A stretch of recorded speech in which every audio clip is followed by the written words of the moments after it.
ಪುನೀತ ಕನ್ನಡಿಗರಿಗೂ ನಮಸ್ಕಾರ. Welcome back to my channel. I hope ನೀವೆಲ್ಲರೂ ಚೆನ್ನಾಗಿದ್ದೀರಾ ಅಂತೇಳಿ. ಈ ಲಾಗಲ್ಲಿ ಕುಕ್ಕಿಂಗ್ ಲಾಗ್ ಆಗಿರುತ್ತೆ.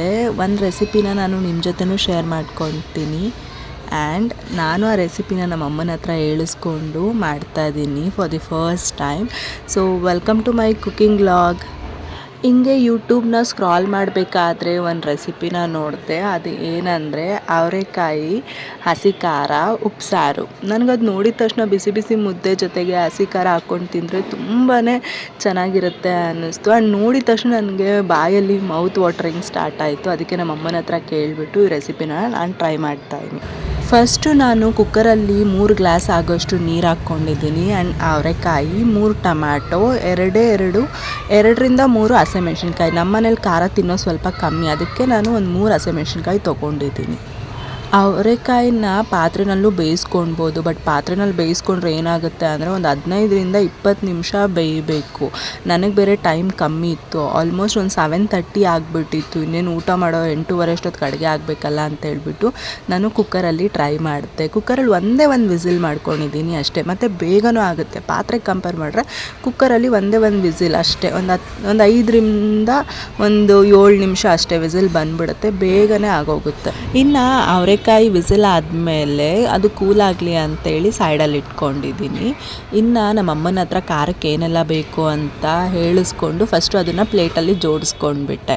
ಫಸ್ಟು ನಾನು 2 ಈರುಳ್ಳಿ ತೊಗೊಂಡಿದ್ದೀನಿ. ಈರುಳ್ಳಿ ಒಗ್ಗರಣೆಗೂ ಆಗುತ್ತೆ, ಖಾರಕ್ಕೂ ಆಗುತ್ತೆ ಅಂತೇಳಿ. ಆ್ಯಂಡ್ ಸ್ವಲ್ಪ ಜೀರಿಗೆ, ಮೆಣಸು, ಹುಣಸೆಹಣ್ಣು, ಬೆಳ್ಳುಳ್ಳಿ, ಸ್ವಲ್ಪ ಕೊತ್ತಂಬರಿ, ಕಾಯಿ ಇದಿಷ್ಟೂ ತೊಗೊಂಡಿದ್ದೀನಿ ಖಾರಕ್ಕೆ. ಆ್ಯಂಡ್ ರುಬ್ಕೊಳ್ಳೋಣ ಅಂತೇಳಿ ಒಂದೊಂದೇ ಅದನ್ನು ಹಾಕ್ಕೊಂಡು ರುಬ್ಕೊಳ್ಬೇಕು. ಕಾಯಿ ಉಪ್ಸಾರಂತೂ ಬೇಗನೆ ಆಗಿಬಿಡುತ್ತೆ. ಒಂದು 20 ನಿಮಿಷ ಇದ್ದರೆ ಸಾಕು. ಪಲ್ಯ, ಸಾಂಬಾರು, ಮುದ್ದೆ ಬೇಗನೆ ಆಗಿಬಿಡುತ್ತೆ. ಬೇರೆ ಸಾಂಬಾರಿಗೆ ಕಂಪೇರ್ ಮಾಡಿದ್ರೆ ಈ ಸಾಂಬಾರು ತುಂಬಾ ಈಸಿ ಆ್ಯಂಡ್ ಚೆನ್ನಾಗಿರುತ್ತೆ. ತಿನ್ಬೇಕಂದ್ರೂ ಬಸ್ಸಾರಿಗಿಂತ ಬೇರೆ ಥರನೇ ಟೇಸ್ಟ್ ಕೊಡುತ್ತೆ ಆ್ಯಂಡ್ ತಿನ್ನೋದಕ್ಕೂ ಚೆನ್ನಾಗಿರುತ್ತೆ. ನಮ್ಮ ಮನೆಯಲ್ಲಿ ಬಸ್ಸಾರು ಮಾಡ್ತಾರೆ. ಬಟ್ ಈ ಥರ ಹಸಿ ಖಾರ ಉಪ್ಸಾರು ನಾನು ಫಸ್ಟ್ ಟೈಮ್ ಮಾಡ್ತಾ ಇರೋದು. ಈರುಳ್ಳಿನ ಏನು ಮಾಡ್ಕೊಂಡಿದ್ದೀನಿ ಅಂದರೆ ಸುಟ್ಕೊಂಡಿದ್ದೀನಿ. ಹಂಗೆ ಹಾಕೋ ಬದಲು ಸುಟ್ಟಿ ಹಾಕಿದ್ರೆ ಟೇಸ್ಟ್ ಅಂತೂ ತುಂಬಾ ಚೆನ್ನಾಗಿರುತ್ತೆ. ಅದಕ್ಕೆ ಒಂದೇ ಒಂದು ಈರುಳ್ಳಿನ ಗ್ಯಾಸ್ ಮೇಲೆ ಇಟ್ಕೊಂಡು ಸುಟ್ಕೊಂಡಿದ್ದೀನಿ. ಮಸಾಲೆನೆಲ್ಲ ಜೋಡಿಸ್ಕೊಂಡಿದ್ನಲ್ವ, ಅದನ್ನೆಲ್ಲ ಮಿಕ್ಸಿ ಜಾರ್ಗೆ ಹಾಕ್ಕೊಂಡು ಉಪ್ಪು ಹಾಕ್ಕೊಂಡು ಸ್ವಲ್ಪ ಅದನ್ನು ಚೆನ್ನಾಗಿ ನುಣ್ಣಗಾಗೋ ಥರ ಪೇಸ್ಟ್ ಮಾಡ್ಕೊಳ್ಬೇಕು. ಅಷ್ಟೊತ್ತಿಗೆ ಕುಕ್ಕರಲ್ಲೂ ಪ್ರೆಷರ್ ಬಿಟ್ಟಿತ್ತು. ಲಿಡ್ ಓಪನ್ ಮಾಡಿಬಿಟ್ಟು ನೋಡಿದೆ. ಒಂದು 10 ನಿಮಿಷ ಇಟ್ರೂ ಅದು ಬಿಸಿ ಕಮ್ಮಿ ಆಗಿಲ್ಲ. ಬಟ್ ಟೈಮ್ ಬೇರೆ ಊಟದ ಟೈಮ್ ಆಗ್ತಾನೆ ಇತ್ತು. 8 ಗಂಟೆ ಆಗಿತ್ತಲ್ವ, ಇನ್ನೇನು 8:30ಗೆ ಊಟ ಮಾಡಬೇಕು ಅಂತ ಬಿಸಿ ಇದ್ರೇನು ಪರವಾಗಿಲ್ಲ ಅಂದ್ಬಿಟ್ಟು ಏನೇನೆಲ್ಲ ಬೇಯಿಸ್ಕೊಂಡಿದ್ನಲ್ವ, ಟೊಮ್ಯಾಟೊ, ಹಸಿಮೆಣ್ಸಿನ್ಕಾಯಿ ಇದನ್ನು ಫಸ್ಟ್ ಹಾಕ್ಕೊಂಡು ರುಬ್ಕೊಳ್ತಾ ಇದ್ದೀನಿ. ಬಟ್ ತಣ್ಣಗಾದ್ಮೇಲೆ ರುಬ್ಬಬೇಕು. ಬಟ್ ನನಗೆ ಟೈಮ್ ಇಲ್ಲ ಅಂದ್ಬಿಟ್ಟು ಬಿಸಿ ಇರೋದನ್ನೇ ನಾನು ಹಾಕ್ಕೊಂಡು ರುಬ್ತಾ ಇದ್ದೀನಿ. ಅವರೆಕಾಯಿ ಅಂತೂ ಪರ್ಫೆಕ್ಟಾಗಿ ಬೆಂದಿತ್ತು. ಒಂದೇ ಒಂದು ವಿಸಿಲ್ ಮಾಡಿದ್ರೆ ಸಾಕು, ಪರ್ಫೆಕ್ಟಾಗಿ ಬೇಯುತ್ತೆ. ಜಾಸ್ತಿ ವಿಸಿಲ್ ಮಾಡಿದ್ರೆ ಅದೊಂಥರ ನುಣ್ಣಗಾಗ್ಬಿಡುತ್ತೆ, ಪಲ್ಯ ಮಾಡೋಕ್ಕಾಗಲ್ಲ. ಬಟ್ ಇವಾಗ ಮಾತ್ರ ಪರ್ಫೆಕ್ಟಾಗಿ ಬಂದಿತ್ತು. ಪಾತ್ರೆಗಿಂತ ಕುಕ್ಕರಲ್ಲೇ ಬೇಗ ಅಂತ ಅನಿಸುತ್ತೆ ನನಗೆ ಈ ಉಪ್ಸಾರು ತಿಂದ್ಬಿಟ್ಟು ತುಂಬಾ ಇಷ್ಟ ಆಗಿತ್ತು. ಈ ಉಪ್ಸಾರನ್ನ ಅಳಸಂದಿ ಕಾಳು ಇಲ್ಲ ತೊಗರಿ ಕಾಳು ಇದರಲ್ಲೆಲ್ಲ ಮಾಡಿದ್ರೆ ತುಂಬಾ ಚೆನ್ನಾಗಿರುತ್ತೆ ಅನಿಸುತ್ತೆ. ಬಟ್ ಟೇಸ್ಟು ಬೇರೆ ಥರನೇ ಇರುತ್ತೆ. ರುಬ್ಕೊಂಡೆಲ್ಲ ಆದಮೇಲೆ ನೀರು ಇರುತ್ತಲ್ವ, ಅವರೆಕಾಯಿ ನೀರು ಬೇಯಿಸ್ಕೊಳಕ್ಕೆ ಹಾಕ್ಕೊಂಡಿದ್ನಲ್ವ, ಆ ನೀರನ್ನ ಸಪ್ರೇಟ್ ಮಾಡಿಕೊಂಡೆ. ಇನ್ನು ಪಲ್ಯಕ್ಕೆ ಬೇಕಾಗಿದ್ದು ಈರುಳ್ಳಿ, ಹಸಿಮೆಣ್ಸಿನ್ಕಾಯಿನ ಹೆಚ್ಕೊಂಡಿದ್ದೀನಿ.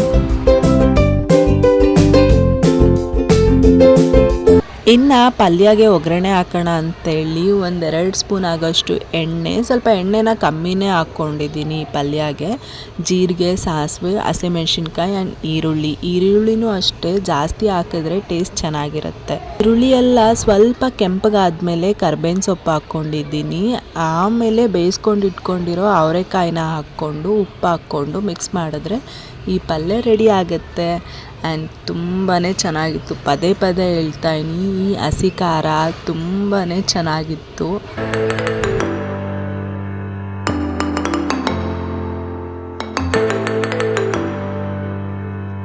ಪಲ್ಯ ಎಲ್ಲ ಆದಮೇಲೆ ರುಬ್ಕೊಂಡಿದ್ನಲ್ವ ಹಸಿ ಖಾರ ನೋಡಿ ಪರ್ಫೆಕ್ಟಾಗಿ ಕರೆಕ್ಟಾಗಿ ಆಗಿತ್ತು. ಅಂದರೆ ಈ ಕಡೆ ನುಣ್ಣಗೂ ಇಲ್ಲ, ತರಿಯಾಗೂ ಇಲ್ಲ, ತುಂಬಾ ಚೆನ್ನಾಗಿತ್ತು. ಇಷ್ಟೆಲ್ಲ ಮಾಡೋಷ್ಟೊತ್ತಿಗೆ ಊಟದ ಟೈಮು ಆಗಿತ್ತು. ಮುದ್ದೆ, ಪಲ್ಯ, ಖಾರ ಹಾಕ್ಕೊಂಡು ತುಂಬಾ ಚೆನ್ನಾಗಿತ್ತು. ಆ್ಯಂಡ್ ಇವತ್ತಿನ ವ್ಲಾಗ್ ಇಷ್ಟೇ. ಬಾಯ್.